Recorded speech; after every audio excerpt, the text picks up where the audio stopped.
प्रभु राम देव भगवान अल्लाह खुदा ईश आदि नाम एक ही शक्ति के हैं।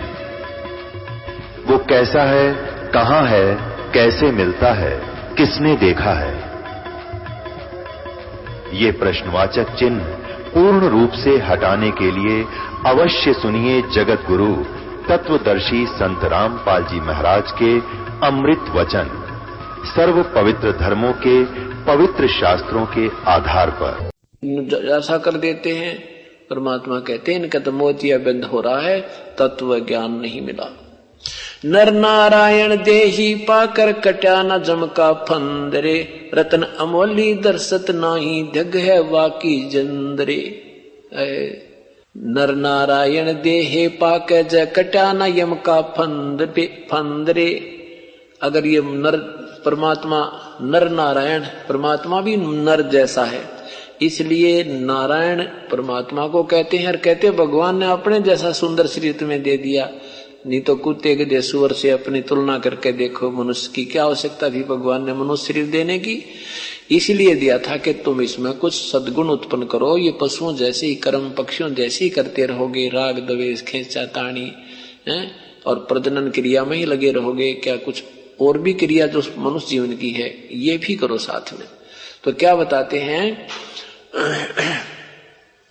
नर नारायण देहे पाकर कट्या जय कट्या न जमका फंदरे, रतन अमोली दर्शत नाही दीर्घ द्वा की जंदरे। कि जिसने ये वास्तविक तत्व ज्ञान नहीं पहचाना उसके जीवन धिक्कार है उसका जीवन।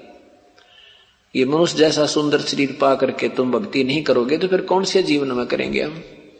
ये विचार कीजिए। ऐसा संत में जगाते हैं अपने बच्चों को, हर प्रकार की वाणी सुना सुना के, ना जाने कौन सी बात किसके लग जावे। अब इतने सत्संग सुनाया जाता है तो ये ऐसा है जैसे कुएं में बाल्टी गिर जाती है और उसको निकालने के लिए कई कांटे ही डाला करें, गुच्छा सा कांटों का, कोई इधर मुंह किसी का इधर मुंह, वो 20-25 होते हैं। तो उसको रस्से से बांधकर उस कुएं में ऐसे डालते रहते हैं, ऐसे ऊपर नीचे करते रहते हैं, तो ना जाने वो कौन से में फंस कर उलझ कर आ जाए। तो ऐसे ये सत्संग बार बार नाना प्रकार के तरीके से सुना जाता है, ना जाने कौन से भगवान आत्मा के कब यह बात चुभ जाए और कब से इसका उत्थान प्रारंभ हो जाए। तो क्या कहते हैं, पूर्ण ब्रह्म रटे अविनाशी जो भजन करे गोविंद रे, भाव भक्ति जा हृदय होई फिर क्या कर है सुरपति इंद्रे। पूर्ण ब्रह्म रटे अविनाशी, रटे यानी उसमें पूर्ण परमात्मा में भक्ति करें, कति समर्पण करके और भजन करे गोविंद रे। और कैसे करे, भाव भक्ति से, अंतःकरण से। ये नहीं लोग दिखावा ऊपर तो मंत्र करना है मंड जा फटाफट, ये नहीं। भाव अंदर से उसकी कसक बनावे, अंदर से परमात्मा की एक तड़प बनकर भजन किया जावे, उसको भाव भक्ति कहते हैं। यानी एक विशेष भाव खो करके। कबीर साहब कहते हैं, साईं यो मत जानियो ये प्रीत घट मम चत, मरूं तो तुम सुमरत मरूं जीवित सुमरूं नित। अपनी महिमा आप ही बता रहे हैं भजन करने की। कहते हैं क्यों ऐसे मजाक से मत भक्ति करियो, ऐसे मत जानना भगवान के नाम को, फिर हमारे हृदय से भगवान का वो आस्था हट जाएगी। परमात्मा मरूं तो अंत समय में मरूं तो तुझे सुमरता हुआ ही मरूं मालिक, और जीवित रहूं तो नित तेरी याद कसक के साथ करूं। तो यहाँ आदरणीय गरीबदास साहब कहते हैं कि जब भाव भक्ति जा हृदय होई तो फिर क्या कर है सुरपति इंद्रे। उसके सामने सुरपति यानी देवताओं का राजा इंद्र भी फेल है। जब आपके अंदर सच्ची लगन और सच्ची अंदर से उमंग और एक विशेष कसक आती है प्रभु की भक्ति में, वो जो लहर आप में बनेगी, कहते हैं यहाँ का कोई सुख आपको अच्छा नहीं लगेगा और ना आपको कोई धन की आवश्यकता महसूस होगी, केवल कल्याण चाहिएगा। तो यहाँ कहते हैं, पूर्ण ब्रह्म रते अविनाशी जो भजन करें गोविंद रे, भाव भक्ति जा हृदय होई फिर क्या कर है सुरपति इंद्रे। 184 बहे जात थे सूटा गंदा अंडरे, कत नाम सतगुरु को दीन्या जाय मिले सुख सुंदरे। इंद्री कर्म ना लगे लगारम जो भजन करे निर्द्वंद रे। गरीबदास जग कीर्ति होगी जब लग सूरज चंद्रे। क्या बताते हैं कि इंद्री कर्म ना लगे लगारम जो भजन करे निर्द्वंद रे, और गरीबदास जग कीर्ति होगी जब तक सूरज चंद्रे। अब जैसे बहन मीराबाई जी अपनी सच्ची भक्ति करके अपना कल्याण करागी और जग में उदाहरण बनेगी। जब तक पृथ्वी रहेगी मीराबाई का नाम बना रहेगा, जब तक ये युग रहेगा मीराबाई का नाम बना रहेगा। तो कहते हैं कल्याण अपना करवाया और दुनिया में प्रशंसा की पात्र बनी। रावण ने अपना सर्वनाश कराया और दुनिया में निंदा का पात्र बन गया। तो ऐसे शुभ और अशुभ कर्मों का अंतर होता है। इंद्री कर्म ना लगे लगारम जो भजन करे निर्द्वंद रे। अब ये मन कब बकवाद सोचा, जब ये ठाली हो जाए, जब इसको हम ढीला छोड़ देते हैं, जब ये बिल्कुल निकम्मा हो जाता है, बैठ जाता है, तो ये बकवाद सोचा करे। तो परमात्मा कहते हैं इसको उधर जाने नहीं दे। सुबह अपना नित्यनेम है, उससे पहले आंख खुलते ही सांस का सिमरन है, फिर मंत्र करने लग जा, फिर भगवान की कोई चर्चा शुरू कर दे, या अपनी कोई कैसेट सब इसकी प्रवचनों की लगा दे, या फिर नाम के सिमरन पर लगा रहे। कहते हैं फिर ये इंद्रियों के कर्म जो है ये आपको दुखी नहीं करेंगे और फिर ये आपको हानिकारक नहीं होंगे। इंद्री कर्म ना लगे लगे लगारम जो भजन करे निर्द्वंद रे। निर्द्वंद माने कति कसक के साथ एक ही परमात्मा की तरफ हरदम उसी में लौ लगी रहे, तो फिर उससे दो फायदे होंगे। एक तो तेरी मुक्ति होगी और फिर गरीबदास जग कीर्ति होगी जब लग सूरज चंद्रे। और जब लग पृथ्वी रहेगी, कहते हैं जब तक तेरा गुणगान का उदाहरण दिया जाएगा। जैसे ध्रुव प्रहलाद अपना कल्याण करवागे सच्ची लौ ला के, और हमारे लिए उदाहरण बन गए। आज तक उन पुण्यात्माओं के गुणगान किए जाते हैं। तो इसलिए भगवान कहते हैं कि सच्ची भक्ति कीजिए। क्या कहते हैं? मन मान सरोवर गंगरे, जहां का बिछड़ा तहां मिलाऊं सुनो शब्द पर संगरे। दैने गंगा बाम जमुना मद सरस्वती रंग वे रे।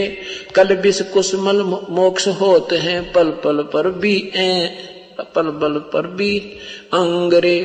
काशी करोत काहे लेवे बिना भजन नहीं ढंगरे। कोट ग्रंथ का यही अर्थ है करो साध सत्संग रे। क्या बताते हैं कि मान सरोवर गंगरे, मान सरोवर के जो हम सतलोक में जो स्थान है वो मान सरोवर है, और दूसरा ये सत्संग रूपी मान सरोवर है। इनमें चलिए आप, और इसके द्वारा उस वास्तविक मान सरोवर को प्राप्त करेगा। ये भी एक सरोवर है, यहाँ आप हंस हो, राम नाम की मोती आप चुग रहे हो। यहाँ पर सत्संग में हंस ही आ सकता है, बुगला नहीं टिक सकता, क्योंकि यहाँ हंसों की खुराक है, बुगले की नहीं है, और शकल दोनों की एक जैसी ही होती है। बुगला मच्छी खाता है और इस मानसरोवर में ये विकार नहीं है। यहाँ केवल राम नाम की चर्चा और ये मोती है। इसमें हंस ही टिक सकते हैं, कौवा और बुगला नहीं टिक सकता। तो यहाँ इसलिए बता रहे हैं कि इस ये सत्संग रूपी मानसरोवर से फिर उस वास्तविक सतलोक रूपी मानसरोवर, यानी वहां जहां हंस रहेंगे हमारे, वो प्राप्त करोगे। क्या कह रहे? मान सरोवर मन मान सरोवर गंगरे, जहां का बिछड़ा तहां मिलाऊं सुनो शब्द पर संगरे। यानी सत्संग सुनो, सत्संग रूपी मान सरोवर मां के, और जहां से तुम आए थे बिछुड़कर वहीं ले चलेंगे, तुम्हें वहीं मिला देंगे। यही तरीका वहां जाने का। फिर कहते काशी क्रोत काहे लेवे, हाँ दैने गंगा बाम में जमुना मद सरस्वती रंग रे। कल बिस कुसमल मोक्ष होते हैं पल पल पर भी अंगरे। अब जैसे जो हमने आपको मंत्र दिया है, ये श्वास से सिमरण कर, ये श्वास से जो सिमरण चलता है, ये दहना सुर तो ये इला, इसको पिंगला कहते हैं, और बायां को इला कहते हैं। तो इसको इस एक को जैसे दायां है इसको गंगा कहते हैं, बाएं को जमुना की संज्ञा दी है, और तीसरा अंदर इनके अंदर से जो तीसरा द्वार इनके मध्य के अंदर है उसको सरस्वती की संज्ञा दी है। कहते तुम यहाँ इस पृथ्वी वाली गंगा जमुना मना उड़ के अपना सांस का सिमरण करके उस तीसरे उस द्वार को साफ करो। ये जो सिमरण आपको श्वास का दिया है ये आप कीजिए। इससे क्या होगा कि जो वो तीसरा जो द्वार है सुषुम्ना वाला वो बिल्कुल ब्लॉक हो जाता है और इस सिमरण से वो खुलता है, फिर वो बंद होता है ऑटोमेटिकली। जब जन्म होता हमारा तो उसको खोलने का तरीका इस श्वास का सिमरण है। इस सिमरण से वो अपने आप ऐसे रगड़े लगेंगे कि वो आपका साफ हो जाएगा। जो जिसने श्वास का सिमरण मिल गया है, अब पहले वो बीड़ी पीते थे, अब उनको धुआं नहीं स्वाता, क्योंकि आपका सुषुम्ना द्वार साफ हो गया। आप चक्कर आने लग जाएंगे, आपकी ऐसी स्थिति हो जाएगी। आप करते रहिए। इसमें अब ये ना सोचना कि हमें कुछ दिख नहीं रहा, हमें कुछ ये बहकाने वाले बहुत मिलेंगे। अगर कोई दिखाना होता और अब दिखाने से आपका कल्याण होता तो दास आपको सबसे पहले कर देता उस काम को। आप किसी की बातों में नहीं आना, उनको कुछ पता नहीं, कह कह का ज्ञान नहीं है। दास जैसे ट्रीटमेंट दे ऐसे आप उपचार कराइए और फिर सतलोक चलिए। बहुत बरम भटक लिए हम इन मनमुखी लोगों की बातें सुन सुनकर, हम बहरे हो चुके हैं। कोई कुछ बता रहा है, कोई कुछ बता रहा है। जो महापुरुषों ने परमात्मा पाया है उनके प्रमाण आपके समक्ष हैं। उन्होंने कभी ऐसे हठ योग 2.5 घंटे सुबह 2.5 घंटे से हम नहीं किया। केवल एक ही मंत्र, एक ही विधि, एक ही तरीका और एक ही भगवान है। तो यहां बता रहे हैं वहां पर तुम्हारे कलविश कुसमल सब मोक्ष होते हैं। सभी भयंकर से भयंकर पाप भी तुम्हारे इस मंत्र से, इस विधि से, इस मानसरोवर में आने से, कुछ तो पाप हमारे सेवा से कटते हैं, कुछ दान से अक्षीण होते हैं, कुछ दर्शन से होते हैं, कुछ परमात्मा की कथा सुनने से होते हैं, कुछ हवन करने से, जैसे हम आपकी जोत लगती है। तो इस सारा मिला करके हम हमारी ये सब संस्कार और पाप कर्म कटेंगे। और कुछ जो बिल्कुल भयंकर पाप हैं वो सत्य नाम से कटेंगे, आपके अक्षीण होंगे। फिर बताते हैं काशी करवत काहे लेत है बिना भजन नहीं ढंग रे। कोट ग्रंथ का यही अर्थ है करो साध सत्संग रे। करोड़ ग्रंथों का एक निष्कर्ष है कि परम संत का, पूर्ण संत का संग करो, उसके सत्संग में जाओ। और काशी में काहे को क्रोध लेकर तो अपनी मुक्ति मानते हो इन मूर्खा के बकाए हुए। काशी में क्रोध लाया था, अभी कथा सुनाएंगे आज उसी प्रसंग पे। तो कहते काशी में क्यों अपना गल कटवा नादान। अरे सुनो शब्द प्रसंग रे। काशी क्रोध काहे लेवे बिना भजन नहीं ढंग रे। काशी क्रोध क्यों लेता है बिना सत भक्ति का। तेरा कितना ठिकाना कोई ना, कोई ढंग नहीं, कोई लाभ नहीं। और कोटि ग्रंथ का, करोड़ ग्रंथ का यही अर्थ है करो साध सत्संग रे। पवित्र गीता जी कहती है कि उस तत्वदर्शी संत की तलाश कर ले अर्जुन, जो उस परम तत्व के जानने वाला है। मैं नहीं जानता, गीता बोलने वाला प्रभु कहता है। गीता जी के अध्याय नंबर 4 के मंत्र 34 में, पवित्र यजुर्वेद अध्याय नंबर 40 के मंत्र 10 में कहा है कि उस परमात्मा के विषय में कोई साकार बताता है, प्रकट होने वाला, कोई निराकार बताता है, भी वो कभी जन्म नहीं लेता, आदि आदि करके व्याख्या करते हैं। पर उसकी भक्ति और उसके विषय में कोई तत्वदर्शी संत ही बताएगा, उससे सुन। ऐसे पवित्र कुरान शरीफ में लिखा है कि वो परमात्मा कबीर है और वो सारी सृष्टि का रचनहार है। और उसकी खबर, उसके पाने की विधि किसी बाखबर से यानी तत्वदर्शी संत से पूछो। तो ये वही प्रमाण आदरणीय गरीबदास साहब कह रहे हैं कि काशी करवत काहे ले ही बिना भजन नहीं ढंग रे। कोट ग्रंथ का यही अर्थ है करो साध सत्संग रे। जब तक ये संत नहीं मिलेगा इतने आपका मुक्ति मार्ग प्रारंभ भी नहीं हो सकता।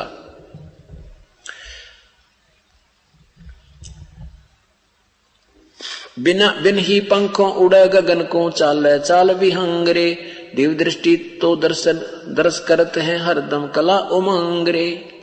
कि जब तू यहां से चलेगा परमात्मा तुझे ऐसे ले जाएगा जैसे बिन पंखों के, बगैर किसी उसके ऐसा जाएगा, एक सेकंड में काल को तो पता भी नहीं लगेगा ये जीव गया कौन से रास्ते थे। ऐसे तरीके से मालिक आपको ले जाएगा। कहते हैं धर्मराज दरबार में दे कबीर तलाक, मेरे भूले चूके हंस को तू पकड़िए मत कजाक। फिर कहते हैं चुंबक हमारा रूप है और ये लोहे रूपी प्राण, और धर्म राय तेरी बंधते ले उड़ू अचान, कि मैं ऐसे ले जाऊंगा अपनी प्यारी आत्मा को, पहले उनको तैयारी करवाओगे, इन्हें पता भी ना लगने दे। यहाँ पर कोई महसूस नहीं कर सकता ये परमात्मा है या क्या संत हैं, क्योंकि इस काल में भी धोखे में रखते हैं परमात्मा। इसलिए तो आदरणीय गरीबदास नानक साहब जी ने कहा ये ठगवाड़ा ठगी देश खरा सियाणा वो होता बार ये दानक रूप रहा करता है। कहते ये ठगवाड़ा ये किसी को पता नहीं लगने देता, ये इसको कोई नहीं पहचान सकता, ये भगवान बैठा लोगो भगवान बैठा। पर कौन सुने, क्योंकि हमारी थ्योरी बदल रखी है परमात्मा ऐसा होता है, ऐसा नहीं होता, परमात्मा ऐसा होता है। तो यहां क्या बताते हैं, दिव्य दृष्टि को दर्शन करते हैं हरदम कला उमंग रे। फिर आपकी जो दिव्य दृष्टि बनेगी उससे आपको प्रभु के कभी कभार दर्शन होया करेंगे। आप आंखें खुली हैं चाहे बंद हैं, एकदम एक पलक में कुछ झलक आ जाया करेगी, फिर वो खत्म हो जाएगी। इसका मतलब ये नहीं जिनको नहीं आ रही है कोई दिक्कत नहीं, अपनी भक्ति कीजिए, ये तो केवल दर्शनार्थ है। बाकी मुक्ति का मार्ग तो सिमरन और ये साधना ही, ये कमाई आपकी पूरी करनी पड़ेगी, यहां से कर्ज मुक्त होना ही पड़ेगा। अजप्पा जाप कहते प्रानंद निपा रख लीजिए। मूल मंत्र ओम अंगरे, गायत्री गलतान है सो हम सुरत सुहंगरे। अजप्पा जाप जपै निस्वासर जीत चलो जम जंगरे। अजप्पा जाप ये सिमरन जो सतनाम का है इसको अजप्पा जाप भी कहते हैं, इसको सतनाम के जाप को अजप्पा जाप भी कहते हैं। अजप्पा जाप जपो निस्वासर जीत चलो जम जंगरे। गरीबदास दर्शन देवा के देख बया मन दंगरे। गरीबदास साहब जी कहते हैं जब विधि मैं तुम्हें बता रहा हूं मैंने भी ऐसे किया, तो उस परमात्मा के दर्शन करके मेरा तो मन चित्त यानी बहुत ही अचरज में पड़ गया। देख मन भया दंग रे, दंग रह गए हम तो सचमुच जो बता के गए थे। फिर उसी विधि से एक बार तो स्वयं दिखाया उनको, फिर दोबारा की सिमरन कर गरीबदास परमात्मा ने कहा। तो कहते मैंने फिर उनकी बताए अनुसार साधना की, तो भाई वो न्यो का न्यो भगवान देखकर मैं तो दंग रह गया। और तुम भी ऐसे ही कीजिए। अब आपने सुना कि काशी करवत काहे लेत हो, काशी करवत काहे लेत हो, बिना भजन नहीं ढंग रे। सत भक्ति के बिना कति ठिकाना नहीं भाई। काशी बनारस में इन नकली गुरुओं ने यानी ज्ञानहीन प्राणियों ने, इन ऋषियों ने, ब्राह्मणों ने के अफवाह फैला रखी थी कि भी जो काशी में शरीर त्यागता है वो सीधा स्वर्ग जाता है। और दूसरा एक विशेष स्थान मगहर है, इस गोरखपुर जिला से 25 किलोमीटर की दूरी पर। अब वो मगर जो स्थान है, गांव है, नगर है, अब वो जिला कबीर नगर के अंतर्गत आ गया। पहले उनका पुराना बस्ती जिला था। अब बस्ती जिला को डिवाइड कर दिया, 2 हिस्से बना दिए, उसमें आधे का नाम कबीर नगर जिला रख दिया उत्तर प्रदेश में। तो उस मगहर के एक स्थान है, एक नगर है, उसकी सीमा में कहा करते ये पंडित लोग, ब्राह्मण लोग कहा करते जो मगहर मरता है वो सीधा नरक जाता है और गधा बनता है। गधा की जोनी से उसकी 84 लाख योनियां प्रारंभ होती हैं। इसलिए कहा करते कि मगहर में मत मरियो, मगहर में मत मरियो। काशी के तो पंडित को के मगर मरो ना कोई, वह तो पृथ्वी सूची नाही, त्रिशंख पड़ा बिल्लाही। उसको क्या बताया कि भगवान शिव जी ने कहते हैं मगहर क्षेत्र को साप दे रखा है कि वहां जो मरेगा वो नरक जाएगा, गधा बनेगा, और काशी जो मरता है वो सीधा स्वर्ग जाएगा। अब भोले भाले हिंदू अपने पूर्वजों ने, श्रद्धालुओं ने सोचा माता पिता का समय निकटाया हुआ है, क्यों ना अपने गुरुजी के वहां काशी बनारस में छोड़ दें, इनको स्वर्ग प्राप्ति हो जाएगी। अब उन नादानों ने ये पंगा मोलते ले लिया, फिर वह समस्या होगी, क्योंकि लोग अपने माता पिता को वहां छोड़ आवे और उन गुरुजियों को वो 10 रुपये उनका खर्चा होता, वो 20 रुपये मांग लेते महीने के, तो 20 रुपये दे देते कि मेरा गुरु पिताजी 2 साल भर के हैं, 6 महीने के हैं, कि भैया कितने दिन रहेंगे, और बार बार रहकर संभालते रहते। उन्होंने ये पंगा मोल तो ले लिया, फिर इस लोग भी घने हो गए, इनको रोके कहाँ, तो एक नई स्कीम और तैयार कर दी। कहते हैं इस गंगा के ऊपर एक हत्था बना दिया मनुष्य काटने का, एक हत्था बना दिया मनुष्य काटने का गंगा के किनारे, बहुत सुंदर नौआरत सी बना के, और अंदर उस पैड़ियों के नीचे घाट सा बना दिया, पैड़ी बना दी, और उसके अंदर एक गुप्त करौंत लगा दिया कि उसमें कैसे गोल गोल आर्च बना दी, उसमें आदमी की गर्दन रखवा दे नीचे, और ऊपर से उस करौंत का हैंडल दूर बना दिया कंट्रोल करने के, वो भी ऊपर से छाप के गुप्त बना ली, किसी ने पता ना लगा। वो ऐसे संकेत करते थे जिसको उस गर्दन काटनी होती थी, आवाज लगाते थे, हे भगवान, हे परमात्मा, ये आपकी आत्मा आपके चरणों में आ रही है, इसको स्वीकार कीजिए। तो इस आवाज से वो करौंत कंट्रोल करने वाले उसको चला देते थे।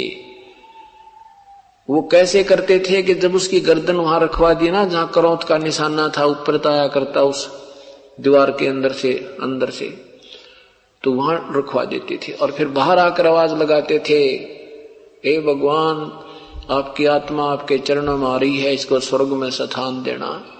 तो वो समझ जाते थे उसके गुर्गे, वो चला देते, उस करौंत को छोड़ देते, और वो आते ही उसका शीश काट देता और उसको दे दे, भाई ये तो गया स्वर्ग में। अब ऐसे लाइन लगी भाई, जिन्होंने शीघ्र जाना है भगवान के दरबार में, एक नई परमात्मा का आदेश हुआ है कि वो करौंत से गर्दन कटवा लो और स्वर्ग पहुंचो। अब बुजुर्ग आदमियों ने सोची भाई कल भी मरना, आज भी मरना।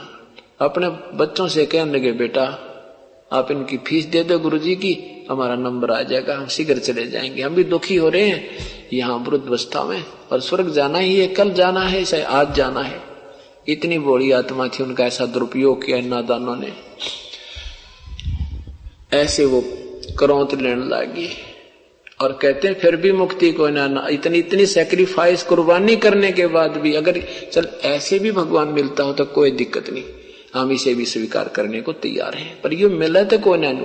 कहते बिना भजन नहीं ढंग वे, ये भक्ति करके यहाँ से पीछा छुटवाओगे, अपना ऋण मुक्त होगे तो वहां जाया जाएगा, ना को स्वर्ग ठिकाना और न ही ये करौंत लेना ही परमात्मा पाना है।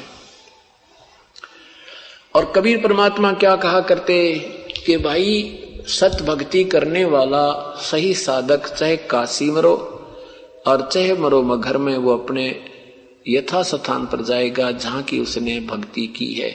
ये तुम्हें गुमराह करते हैं, ये झूठ बोलते हैं, ये लालची लोग हैं तुम्हारे गुरु, ये अच्छे आदमी को ना। अब उन गुरुओं की चला करती, क्योंकि हम उन्हें शिक्षित मानते थे, हम उनको विद्वान मानते थे, और अब परमात्मा को अशिक्षित उन्होंने घोषित कर रखा था, ये पागल है, ये क्या जाने, इसने संस्कृत आती नहीं, शास्त्रों के विषय में ये क्या जाने, हम शास्त्र पढ़ते हैं, हम शास्त्रों में लिखा हुआ तुम्हें बताते हैं। तो हमारा ये मानना उन भोली आत्माओं का स्वाभाविक था कि गुरुजी तो वही ठीक है, शिक्षित हैं, और कबीर तो एक अशिक्षित है, शास्त्रों का तो भेद इसको नहीं है। हाँ ठीक है, संत ये भी है, क्योंकि उनके काम सर जाया करते थे, इनमें सिद्धि तो है, यहां तक सीमित कर दिया। अब उधर से परमात्मा ने एक लीला की, क्योंकि हम अपने भगवान की बातें कम मानते हैं, गुरुजी की बातें कम मानते हैं, संसारिक लोगों की बातों को ज्यादा जल्दी से स्वीकार कर लेते हैं। कैसे? जैसे ये बोली भाली बहन बेटी भाई नाम लेकर जाते हैं, और फिर उस दिन से वो अपनी ज्योति अलग से लगाते हैं, उन देवताओं की मूर्तियां उठाकर या तो सभा कर देते हैं या जल प्रवाह कर देते हैं या यहाँ आश्रम में रख जाते हैं। और फिर कोई आते हैं जैसे तीज त्योहार श्राद्ध पराध हमारे सेवक नहीं करते, तो दूसरा आकर कहता है, कोई कहेगा कि भाई तुमने आज त्योहार ना मनाया, ये श्राद्ध ना निकाले, अकाम ना निकाला करे, गुग्गा भी ना मनाई तुमने तो अकाम नहीं मनाया करते, हमने उपदेश ले लिया। तो वो आके कह देगी, डरा देती है, ये ऐसे नो थोड़ा छोटा करते हैं, एक ना ऐसे छोड़े थे उसका बेटा मर गया, अब नो डरा दे, फिर हमारा घी बन जा भी सचमुच कर बात बिगड़ जा। और ये भी कहती हमने भी तो नाम ले रखे, हमारे गुरुजी तक कुछ ना छुटवाते, तेरे गुरुजी पता ना किसे हैं। तो इस प्रकार वो नादान आत्माएं हमारे शिष्यों को भी मिसगाइड कर देते हैं। एक समय एक भक्त ने उपदेश लिया और कितना कहर था उनके ऊपर, वर्णन नहीं कर सकते। एक पुस्तक में भी हमने छपवा रखी उसकी हिस्ट्री। जींद में पटियाला चौक पे एक भक्त की दुकान, वही उनका पीछे मकान था, रमेश नाम है उनका, रमेश जैन। तो उनके 2 जुड़वा लड़के थे और एक लड़की उसमें 10-12 वर्ष की होगी और एक और उससे थोड़ी छोटी थी। लड़के उसमें वो 5 वर्ष के होंगे दोनों ही। दोनों लड़कों को तो इतनी बीमारी रहे कि नियमित 5 दिन तो घर पर 10 दिन मेडिकल में रहा करते और बड़ी लड़की का दौरे पड़ा करते। और उस बेबे का श्वास का रोग था, उसकी रमेश जी की पत्नी के। तो उसने पता लगा, हमारे एक सेवक ने उनको बताया, पूरे परिवार ने उपदेश ले लिया और उनको कहा, बेबे और साधना नहीं करोगी, ये पहले शर्त है भगवान की, और तुम हो बढ़िया लोग, फिर तुमने समाज भी कुछ कहेगा, इधर उधर की बातें मारेंगे तो तुम्हें कतई लाभ नहीं होगा। हमारी तरफ से तो हानि होगी नहीं, लेकिन जैसे बिजली का कनेक्शन कट गया, पंखे चलने बंद हो जाएंगे, हैं, तारा आटा नहीं पिसेगा, वो कनेक्शन कटने से हानि होगी, मतलब और विशेष हानि नहीं होगी। यो काम तुम्हारा सरेगा नहीं, तुम्हारा दुख दूर होगा नहीं। न्यू बोल लीजिए, हम तो महा कष्ट में है, कति दुखी हो लिए, और जो कहोगे वही करेंगे। हमारा तो अंत समय है, कमाते हैं 200 रुपये, खर्चा हो गया 50 रुपये का, हम तो कर्जा और हो गया। उपदेश ले लिया उन पुण्यात्माओं ने और ऐसी कृपा बख्शी परमात्मा ने, उन बच्चों का भी रोग खत्म, लड़की के दौरे समाप्त और उसका दमा नहीं रहा उस बहन के। तो ऐसे वो 6 महीने तक बिल्कुल स्वस्थ रही। 6 महीने के बाद उसको फिर गड़बड़ होगी, न्यो की नो सतिथि आ गई पूरे परिवार की, बच्चे भी बीमार, छोरी के दौरे पड़ने लग गए, उसको दमा की शिकायत होगी। एक सेवक था, वो उसने पूछा, भी वो भगत जी उसके पास गया कि भाई ऐसे ऐसे पता नहीं, हमारे तो 6 महीने तो ठीक रहे और कति कोई दर्द नहीं था भाई, ऐसे निहाल हो गए थे, अब फिर दिक्कत आ गई। तो कहा भी गुरु जी को बताएंगे, अभी यहाँ आए जींद में, तो उनसे अर्ज करना, तुमने कोई गलती की है कि ना? गलती नहीं करी कति भी, वैसे तो हो नहीं सकता ये काम जो जब तक हम कोई गलती नहीं करेंगे। वो भगत जी कह कि ना कोई गलती नहीं की। तो वो भगत जी हमारा सेवक और उस रमेश के साथ उनके घर चला गया। तो उस बहन से भी यही कहा, भी गलती बिना तो बहन ये दुख हो नहीं सकता, तेने कोई त्रुटि की है तो दोबारा क्षमा याचना मांग ले। बोली ना भाई, मैंने कति कोई गलती नहीं करी। तो वो घूमता घूमता उनके पिछले वैसे कुदरती पीछे ने वैसे निकल गया, कोई बाथरूम करने गया था कैसे, तो वहां देखा तो गुग्गा की पूजा कर रखी। तो उसने पूछा, यूं के लटोटर कर रखा तुमने? भाई ये तो गुग्गा की पूजा करी थी वैसे। अरे तेरा गजब, ये गुग्गा तो बढ़ गया था फेर, ये गुग्गा तो काट दिया था, ये गुग्गा फेर आ गया था ना, फेर बुला लिया पूजा करके। तब उन्हें बोली, अपने परमात्मा से गुरुदेव से दोबारा नाम पूछ दो, उनता अर्ज करो कि एक समस्या कैसे थरिया लोगी भैया। बताया गुग्गा के ऊपर पूजी इतने। बोली भाई के बताऊं, एक रिश्तेदार आएगी नो, यहीं रहते हुए, और नो बोली आज गुग्गा रही वो नहीं करती कि तुम प्रोग्राम से मन हटगी, कल तक गुग्गा है न्यू करेंगे, मैं ना हटगी। उसने कहा हम ना करें, हमने तो नाम ले रहा क्या। उसने इसी ड्राइव में था, मैंने सोची कर ले गुग्गा, क्या दिक्कत आवे। गुगा में क्या फर्क पड़े, और तो पूजा हम सारी कर ही रही हैं गुरुदेव वाली। तो परमात्मा कहते हैं 100 वर्ष तो सतगुरु पूजा, एक दिन आन उपासी, वो अपराधी आत्मा फिर पड़े काल की फांसी। 100 वर्ष या साधना करके हमारी जो एक दिन भी गलत साधना कर दी, उसी दिन आपका काम बिगड़ जाएगा। तो उन्होंने फिर कहा भी गुरु जी आओ तो अक्षमा याचना करो, फिर जैसे क्या होगा देखो। वो गड्ढे डर गए। फिर अगे तो फिर हुआ बीमारी आ गई, तो फिर हम जींद आश्रम में आए तो सारा परिवार आया। फिर सारी कहानी बताई जी हमारे से गलती होगी, ऐसे ऐसे। एक ने बोलिया, मैं बोला वे तुम कमाल की बात, नाम देने से पहले कितने समझावा, नाम देने के बाद भी बार बार यही प्रार्थना करते हैं कि यह गलती मत कर दियो।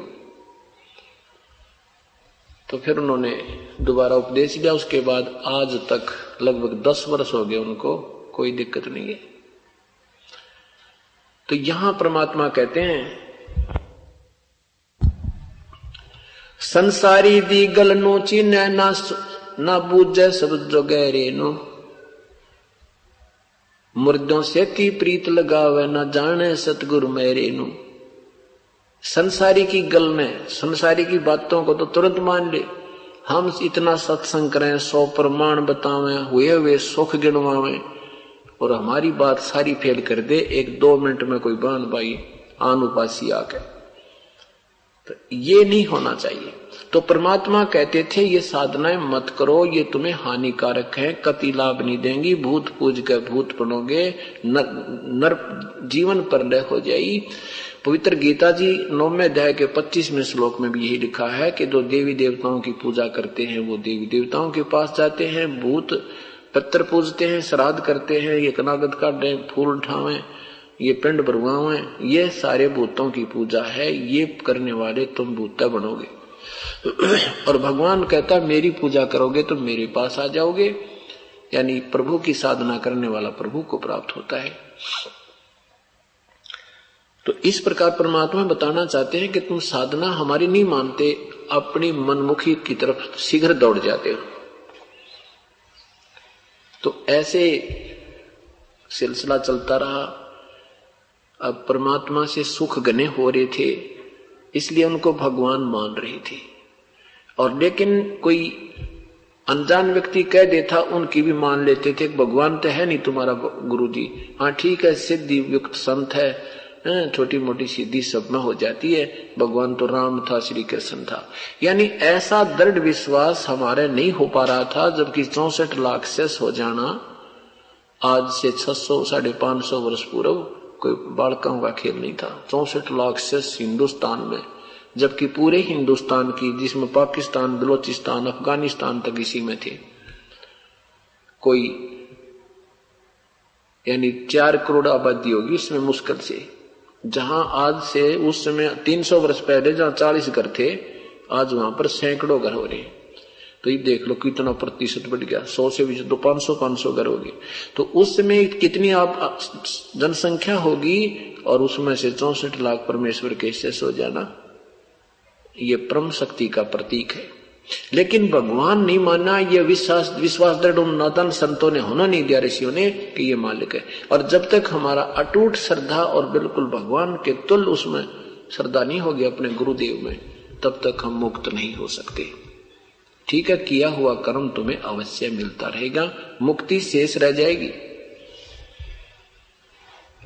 एक समय क्या हुआ कि एक लड़की गणका थी, वैश्या, उस बेटी ने परमात्मा के वचन सुन लिए, सत्संग सुन लिया, उसको बड़ा अपने दुष्कर्मों का अफसोस हुआ, और उसके जो है ना प्रायश्चित के लिए और उसके निवारण के लिए, आत्म उद्धार के लिए कबीर परमात्मा से प्रार्थना की। प्रभु से कहा कि भगवान मैं बहुत निकम्मी आत्मा हूं, मैंने तो आपका सत्संग सुना, मेरी तो आत्मा धिक्कार रही है मेरे अपने आप को। हे परमेश्वर, क्या मेरे जैसी तुच्छ जीव का भी उद्धार हो सकता है? परमात्मा ने कहा बेटा, नौका में चाहे घास रख दो और चाहे पत्थर, वो पार कर दिया करती है। सत्संग में आकर पापी भी पार हो जाते हैं, संत शरण में आकर पापी भी पार हो जाते हैं। अब परमात्मा ने अपने बच्चे एक जैसे प्यारे होते हैं। जैसे एक तो बालक टट्टी पेशाब करके अनजानपने में और सारे शरीर पर भी मल ले, मुंह पर भी लाग जा, कपड़े भी खराब कर रखा हो, अरे एक वैसे नहाया धोया बैठा हो तो माँ बाप ने दोनों पैरे लगा करे। वो खराब है, उसने नहा धो के साफ, धो धा के साफ कर लेगा, फिर सीने से लगा लेगा। अगर लाल कीचड़ में गिर जाता है तो उसका मोल खत्म नहीं होता। अब इतने प्यारे और निर्णायक वचन सुनकर उस लड़की ने सोचा, है भगवान, ये तो बात पड़ेगी, मुझसे तो सभी नफरत कर रहे थे, यहाँ आई थी सभी मुझे करड़ा करड़ा देख रहे थे, क्योंकि इनका भी दोष नहीं, मेरा पाप गना। और भगवान ने तो सारा ही काम ठीक कर दिया, मेरा सारा ही वजन उतार दिया, उपदेश ले लिया और कहा बेटी अब आगे से बिल्कुल परमात्मा के चरणों में लगी रहना, अगर जैसे आप कहोगे प्रभु ऐसे करोगे। अब इस ये देखकर, क्योंकि हम जो बेशक नाम भी ले रखा हमने, हम इतने निर्मल नहीं हो पाते जितना संत करना चाहते हैं। जितना हम प्रयोग करते हैं साबुन का और पानी का, इतना भी हमारा मैल छूटता नहीं, पर छूटेगा। यही तरीका है। जैसे पहले धोबी ऐसे पटकिया करता उस कपड़े ने पड़ाक पड़ाक, तो वो दुश्मन नहीं था कपड़े का, वो मैल छुटवाया करता। तो आपको ये सत्संग रूपी चोट मार मार के अंदर से ये मैल निकाला जाएगा। हम क्या करते हैं कि हम अपने दोष को नहीं देखते, दूसरों के दोष देखते हैं। तो सत्संग के अंदर, संगत के अंदर ये सुरसराट शुरू हो गया, ये चर्चा शुरू होगी कि बे गुरुदेव ने तो गलती कर दी, इतनी निकम्मी लड़की को नाम दे दिया, सारी दुनिया थूका है। सब ने कहे भाई बता देख लो थारे सत्संग में वैसा भी जान लाएगी। अब गुरुदेव तक तो पहुंचे नहीं, पर अंदर अंदर सबके अंदर यह गलानी सी होने लगी। एक आध सेवक ने कह भी दिया कि जी ऐसे ऐसे बाहर वाले लोग, कुछ भगत भी कहते हैं कि लड़की यहां आती है तो लोगों की जुबान खुल रही है, कोई कुछ कह रहा है, कोई कुछ कह रहा है। परमात्मा सत्संग के माध्यम से समझाते हैं, क्या कहते हैं, कुष्टि हो वह संत बंदगी कीजिए, हो वैसा के विश्वास चरण चित दीजिए। यदि कोई कोढ़ी भी हो ना भक्त, उसे नफरत मत करना, वो साधना कर रहा है तो। और यदि वैसा तुम उसको वैसा मान रहे हो, उसने उपदेश ले लिया है, अब वो बुराई नहीं करेगी, लेकिन तुम उस दृष्टिकोण से ही सोचते रहते हो, यही त्रुटि है। कहते हैं हो वैसा का विश्वास चरण चित दीजिए। अगर वैसा को भी दृढ़ विश्वास होगा, नाम ले लिया है, तो उसका सत्कार कीजिए भाई, अनादर मत कीजिए। ये गीता जी में कहा कि कितना ही महादुराचारी प्राणी क्यों ना हो, वो भी साधु तुल्य ही होता है, भक्त के तुल्य ही होता है। समझना चाहिए कि वो धीरे धीरे आकर अपने विकारों को त्याग देगा। अगर उसे तुम नफरत करोगे, यहाँ नहीं आने दोगे, तो उसको पता कैसे लगेगा अपनी बुराइयों का, वो कैसे उसको त्यागने में समक्ष होगा, सक्षम होगा। तो इस तरह के काफी परमात्मा वचन किया करते थे। एक समय एक लड़की को पीट रहे थे, दुराचारणी मान के। कहते हैं एक संत श्री ईसा जी वहां पहुंच गए, और ईसा जी की शक्ति से उस समय के लोग बहुत परिचित थे। ईसा जी ने पूछा भी क्या कर रहे हो, क्यों पीट रहे हो, क्यों इसको मार रहे हो। उन्होंने कहा ये बहुत निकम्मी है, ये दुराचारणी है, इसने यहाँ पर ऐसे जो है ना बड़ा बड़ा व्यवहार चला रखा है। ईसा जी ने कहा भी ठीक है, इसको पीटने का तरीका मैं बताता हूं, इसको मारने का। तुम सभी पत्थर उठाओ एक एक। सबने एक एक पत्थर उठा लिया और इस लड़की का वो पत्थर मारा जिसने कभी भी ऐसा विकार ना किया हो, और नहीं तो अभी यही खत्म हो जाओगे। किसी के हाथ में पत्थर नहीं रहा, तले छोड़कर खिसक गए सभी। तो परमात्मा कहते बुरा जो देखण में चला, बुरा न मिला कोई, जब मन खोजा अपना ते मेरे तो बुरा ना कोई। हम अभी इसी चीज के आदि हैं, हम दूसरों के दोष देखते हैं, अपने को पीछे रख देते हैं, और जब हम अपने को टटोलेंगे तो हमें कोई बुरा नजर नहीं आएगा। इसलिए कोई बुरा भी है तो यही तो स्थान है, सरोवर है, जिसमें वो निर्मल होएगा। चाहे कोई शराबी है, चाहे अफीमी है, कोई चोर है, डाकू है, हाँ आना चाहिए, हमारी मर्यादा को निभाते हुए बैठे सत्संग सुनो, और ना जाने कब उसका उद्धार हो जाएगा। तो क्या कहते हैं, नहीं माने, परमात्मा ने बहुत कुछ कहा पर हमारी बुद्धि कच्ची है, हम अपने मालिक पर विश्वास ना करके अन्य लोगों को महत्व देते ही रहते हैं। परमात्मा ने सोचा जब ये इनका विश्वास मेरे पर है ही नहीं तो इस वजन को उठाकर मैं नहीं ठाई फिरूंगा।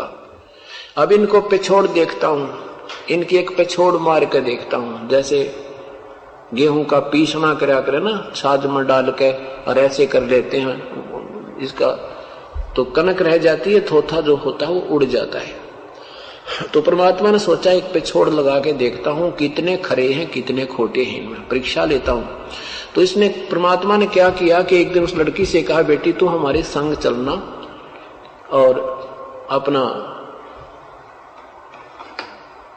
पूरा हार श्रृंगार कर ले। परमात्मा ने कहा, बेटी तू पूरा हार श्रृंगार करके बिल्कुल सब गहने पहने पैर के और कल हमारे साथ चलना। अब लड़की ने कहा, पिताजी जैसे आप कहोगे, आपकी बेटी वैसे ही तैयार है, ये शरीर आपका है, आप जैसे आपकी आज्ञा। लड़की ने अगले दिन पूरा श्रृंगार करके, और कबीर साहब ने कहा अपने सेवक रविदास जी से कि रविदास जी एक हाथी किराए पे ले आ। वो हाथी किराए पे ले आया एक दिन के लिए और कहा तू पीलीवान बन जाना हमारा, और ऐसे ऐसे सारी क्रिया समझा दी उसने। एक गंगा जल एक शीशी में डाल के, बोतल में गंगा जल भर के, और लड़की को आगे, रविदास जी तो हाथी आंकरे थे, ड्राइवर थे, पीलवान थे, और बीच में लड़की बिठा दी, पीछे परमात्मा बैठ गए, लड़की के कंधे पर हाथ रख लिया और बोतल में गंगा जल डाल के नो पीवर भरे बाजार में के घूम गए। पूरे फुल बाजार जो काशी का पूरा आवागमन गणी थी। अब तुम सा देख रही हो के चाला हो रहा सरेआम, कहते भाई यो काशी वाला कबीर हो, जुलाया कबीर। हम तो पहले कहा करते हो भाई गंदा आदमी है, वहां लड़कियां जाती हैं, ऐसा है वैसे तक जाती है। ये देख लो प्रसिद्ध वैश्या को लिए शराब पी कर घूम रहा भाई। अब सारे आग की तरह ये फैल गई, दावानल की तरह बात चर्चा हुई, और कबीर साहब के शिष्यों को पकड़ पकड़ लिया। तुम क्या करते, देख तुम्हारे गुरुजी, देख तुम्हारे क्या ये हम क्या पाखंड रच रखा इसने, ये देखो ये लड़की को लिए फिर रहा। तो वो नकली तो शिष्य थे, परमात्मा ने तभी तो चाहा कि वे क्यों सिर पर वजन रखा। तो क्या कहते हैं, भाई मैं तो कदे कदे जाया करता, मैं तो कभी कभी जाता था, मैं तो एक दोस्त के साथ वैसे जाता था, मैंने गुरु ना बना रखा था। अब 64 लाख शिष्य ऐसे गए नरक में, ऐसे अपना कर्म बिगाड़ गए और भक्ति से वंचित रह गए। बड़ुआ बड़ुआ सब कहे कोई न जाने खोजे, दास गरीब कबीर कर्म वो बाटे सिर का बोझे। सब बड़ुआ बड़ुआ कह रहे हैं कबीर परमात्मा को, निकम्मा निकम्मा कह रहे हैं, कोई नहीं समझते ये कारण क्या है। वो तो अपने सर पे निकम्मों का वजन उतार रहे थे कि अब पता लगेगा मैं भगवान हूं या शैतान हूं, इनके अंदर कितनी श्रद्धा मेरे प्रति है। 64 लाख शिष्य सब बगावत कर गए। उधर से दिल्ली के बादशाह सिकंदर लोधी बनारस पहुंचे हुए थे। परमात्मा उसी समय छेड़ा करते, उसी समय कार्य करते थे जिसमें सिकंदर लोधी वहां आया हुआ हो, और साथ में वो शेख तकी जो उनका धार्मिक गुरु था वो भी साथ आया हुआ होता था। इस तरह परमात्मा विशेष छेड़ाछेड़ी उसी समय करते थे, एक शायद यू निकम्मा भी मान जाए किसी तरह। अब काशी के नगर के हिंदू मुसलमान सब क्यों सिरमदर्द तो पहले हो रहे थे कबीर साहब उनके, क्योंकि उनकी पोल पाने थे। दुखी तो वो पहले ही से थे, वो दाव की तलाश में थे कि आज बादशाह आया हुआ है, यहाँ का राजा तो इनका शिष्य है, वो हमारी सुनता नहीं।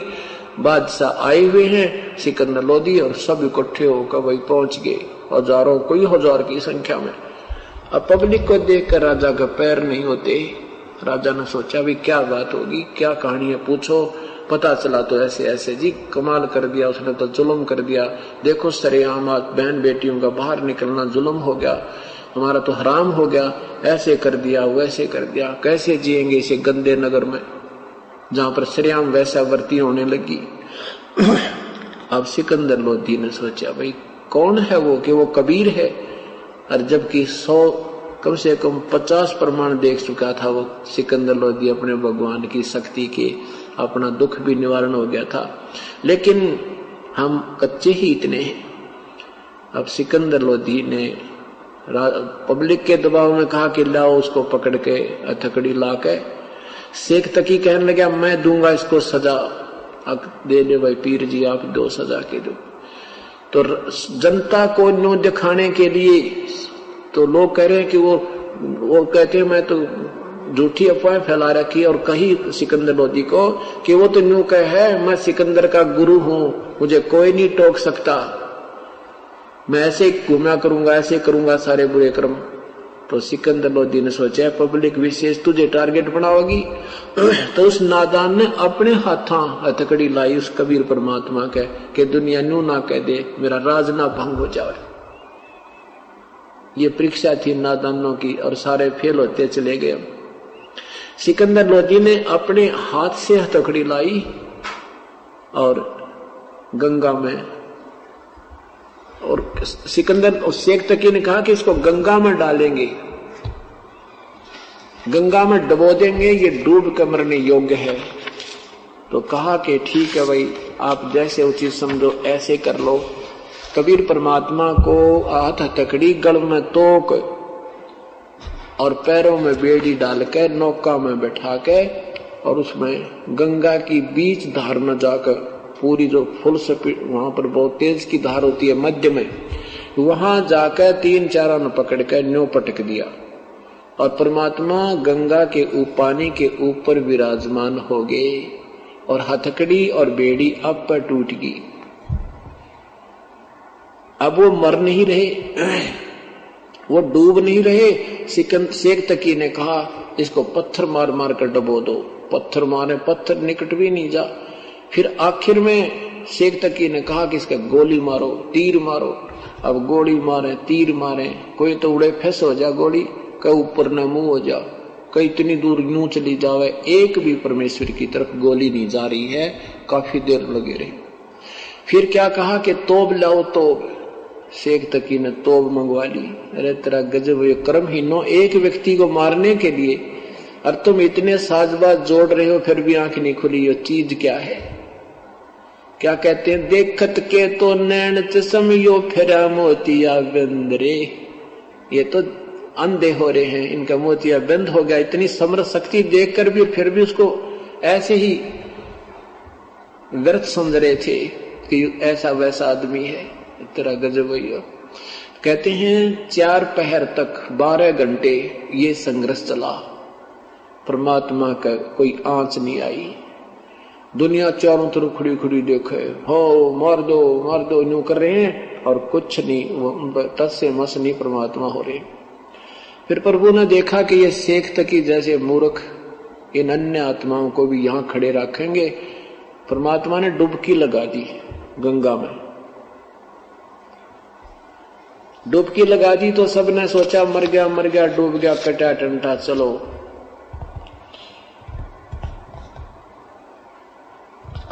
अब सब आगे हाथ पा मुंह धोके, वो तो मर गया। उधर से परमात्मा ने क्या कैसी लीला की कि कबीर साहब के जाकर, कबीर साहब रविदास जी की कुटिया में जाकर विराजमान हो गए। और उधर से शेख तकी और वहां के लोगों ने कहा जा रविदास जी को बता दो, क्योंकि रविदास जी तो कबीर साहब ने छुटवा दिया था कि इसका दोष नहीं भाई, मैंने ही सब कुछ कहा, ये तो मेरा सेवक है, मेरे कहने तो ये काम कर रहा। और जाके बता दो रविदास को कि कहा वो तू भगवान कहा करता, वो तो डूब गया दरिया में, परमात्मा को कौन मार दे। इधर से गए वो देखने के लिए, क्या देखा रविदास जी के कुटिया में बैठकर परमात्मा आराम से अपनी महिमा आप ही गुणगान कर रहा है बैठा बैठा। ऐसे झांकी में कह देखा वो भाग ले, कहने लगे कौन ही मरा, वो तो वो बैठा रविदास के कुटिया में, रविदास के घर पे। अब सारे उधर भाग लिए लाबड़दा, वहां देखा तो सचमुच भी बैठा। फिर भाग लिया उधर सिकंदर लोधी की तरफ कि वो तो नहीं मरा, अभी भी जीवित है। अब क्या करें कि उसको लाओ पकड़ के खुन्नी हाथी के आगे डाल दो। शेख तकी ने कहा खुन्नी हाथी से मरवाएंगे सबके सामने। वो तो जल में दूर था इसलिए उस पर कोई असर नहीं हुआ। अब हाथ पैर बांध कर परमात्मा के और ऐसे मैदान में डाल दिया। दर्शक चारों तरफ खड़े हैं और एक ऊंचे मचान पर राजा सिकंदर लोधी और वीर देव सिंह बघेल बैठे हैं। ये वहां यातना देने का एक ऐसा स्थल बना रखा था। एक खूनी हाथी को पीलवान के द्वारा लाया गया और उसको मद भी पिला दी गई थी हाथी को, और वो मस्त होकर के परमात्मा को मारने के लिए चला तो परमात्मा ने, कबीर साहब ने एक शेर रूप दिखा दिया उसको। ऐसा शेर रूप दिखा दिया जैसे कबीर साहब के पास शेर बैठा है, और तेरा गजब हाथी तो उल्टा भाग लिया, लीद करे, किलकी मारे। अब वो पीलवान ने सोची तेरी नौकरी गई, भी राजा बैठा, सारा काम बिगड़ गया, तेनू कहेगा तूने क्या हैंडल किया इसको। उसके बाले ठोके, हीखों में उसके अंकुश ठोके, फिर वापस करे मुंह परमात्मा, शेर देखते फिर हाथी किलकी मार दे, लीद करे, धूम बोझ ली। अब तीसरी बार तुम ऐसे काठी मोड़ मार कर लाए तो परमात्मा ने सोचा ये इस जीव को दुखी करेगा पीलवान, तो पीलवान को भी शेर रूप दिखा दिया। और पीलवान हाथी से तले पड़ गया, देखते शेर की शेर नो बैठा जैसे अभी आया, हाथी तो वो नीचा, हाथी कहीं भाग गए। अब राजा ने कहा कि ये कैसा पीलवान था, इसको ऐसे कर दो वैसे कर दो। तो परमात्मा खड़े हुए, वो हथकड़े वो बांध रखे थे, वह सब टूट गए बंधन, और खड़े हुए तो सिकंदर लोधी को ऐसा दिखा जैसे ये भगवान ऊपर से लेकर आसमान तक, नीचे से लेकर आसमान तक, इतना लंबा चौड़ा शरीर और तेज नूर निकल रहा परमात्मा का। कालजा कांप गया, कलेजा कांप गया, हृदय कांप गया सिकंदर लोधी का, और सारा कांपता हुआ नीचे उतर का मचानते और नीचे आकर दंडवत प्रणाम की, मुझे बख्श दो, हे अल्लाह की जात मुझे बख्श दो, मेरे से गलती होगी, मैं पहचाना नहीं। परमात्मा कहते हैं तुम पहचानोगे नहीं क्योंकि तुम्हारी बुद्धि मोटी होगी। इस प्रकार परमेश्वर के साथ क्या बताते हैं, आदरणीय गरीबदास साहिब जी की वाणी सुनाता हूं। जड़िया तोक जंजीरे गल साहा सिकंदर आप, गरीबदास पदली ने है वो तारी अजप्पा जाप। हाथों जड़ी हथकड़ी और पग में बेड़ी पर आए, गरीबदास निधि गंग में तांदी न छटकाए। बीच में ठोक दिया, जड़ गए तोक जंजीरे सब वो लगे किनारे आए, गरीबदास देखे खलक सो का जी बादशाह। नीचे नीचे गंगा जल ऊपर आसन थी, गरीबदास डूबे नहीं बैठे अधर कबीर। यो अचरज कैसा भया ये देखे दोनों दीन, गरीबदास काजी कहे ये बांध दिया जलसीन। क्या कहते हैं वह काजी मूर्ख ने कहा इसने जल बांध दिया, जहां तो ना डूबता, तुम बैठो नहीं बंदे बंदाए में डूब गए, देखो नको में। यानी मानना नहीं हमने, उसकी कोई और अटकल बना के और अपनी प्रभुता ऊपर रखी, इसलिए हम फेल रहे। गल में फांसी डारे करे बांधो सिला सुधारे, गरीबदास झूल दी जब डूबे गंगधार। कहते नहीं डूबे तो उसके गल में भी दोबारा पकड़ के लाए, फिर उसके गले में सिला पत्थर मोटे मोटे बांध के फिर पटक दिया, वह सिला भी टूट गई और परमात्मा फिर भी बैठे। तीर बाण गोली चला ये तोप रखले सोरे, गरीबदास जुल्हदी के गई एक नहीं ओरे। जुल्म होया डूबे नहीं, शस्त्र लगे ना बाण, गरीबदास इस अब कौन गति, इसके क्यों कर लेवा प्राण। किसको कैसे मारा, उमरता तो सही नहीं। चार पैर गोले बगे वो दमी मुल्क मैदान, गरीबदास पोखर सोखे रहे कबीर अमान। अदरधार गोले बहे वो जल के बीच गभाक, गरीबदास उस जुल्हदी पर वो शस्त्र छूटे लाख। अब क्या बताते हैं कि ना जाने कितना प्रयत्न किया उन्होंने, पर परमात्मा डूबे नहीं। सिंह रूप साहेब भया वो भाग्य उल्टे फील, गरीबदास नहीं समझती ये दुनिया खलील। के परमात्मा को देखकर वो हाथी, फील माने हाथी, उल्टा भाग गया। और यह नादान दुनिया फिर भी ना समझी रहे, ऐसे चमत्कार देख कर चरणा में गिर जाओ। कम से कम इब कोई जादूगर राजा छोटा सा वो भी 100 न प्रभावित कर दे। और परमात्मा ने ऐसी लीला दिखाई, फिर भी हमारी अकल ठिकाना आई नहीं, क्योंकि नकली संतों ने नहीं आने दी।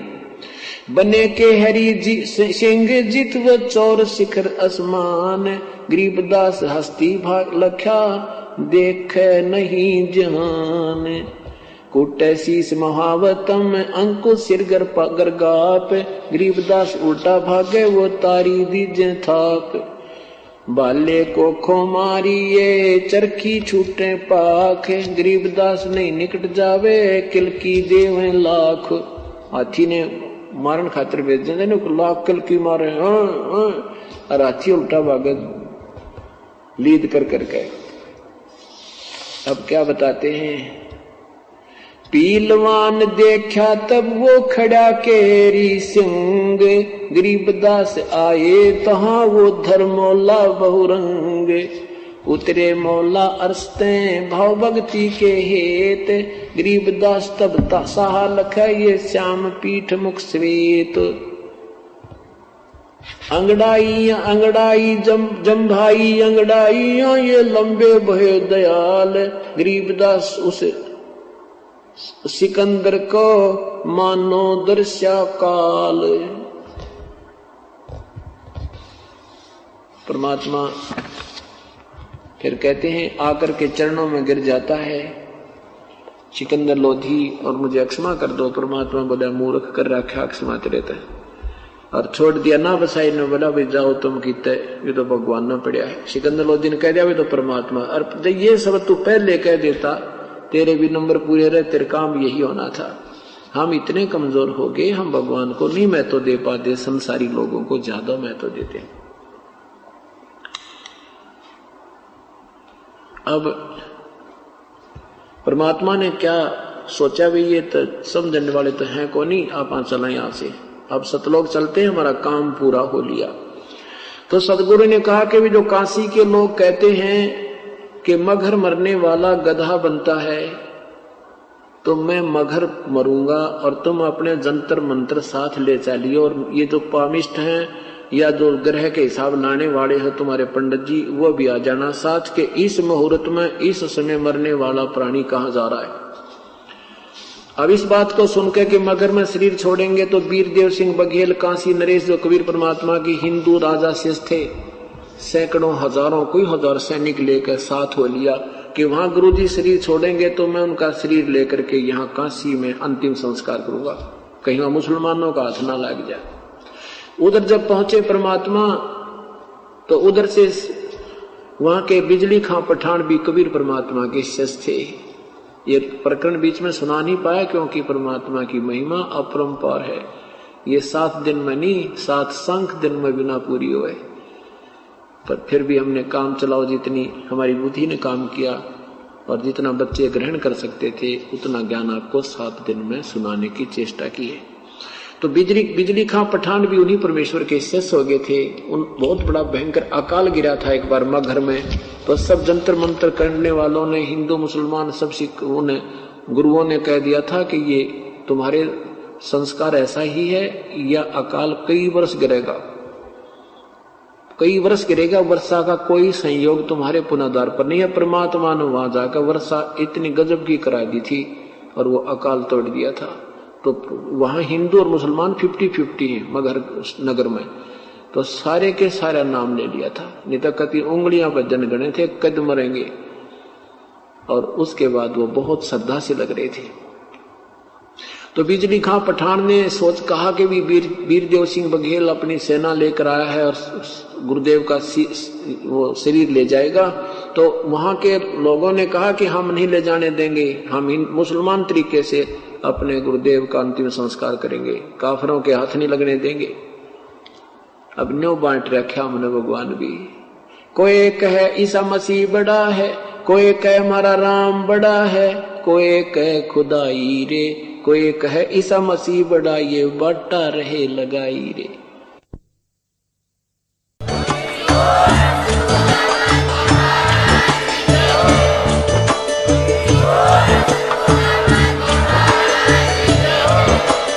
आप सुन रहे थे जगत गुरु तत्वदर्शी संत रामपाल जी महाराज जी के मंगल प्रवचन। अधिक जानकारी के लिए विजिट कीजिए हमारी वेबसाइट www.jagatgururampalji.org। संत रामपाल जी महाराज जी के शुभ आशीर्वाद से पूरे विश्व भर में 500 से भी ज्यादा नाम दीक्षा केंद्र हैं, जिन पर संत रामपाल जी महाराज जी द्वारा ऑनलाइन निशुल्क नाम दीक्षा दी जा रही है। अपने नजदीकी नाम दीक्षा केंद्र का पता करने के लिए संपर्क करें 8222880541।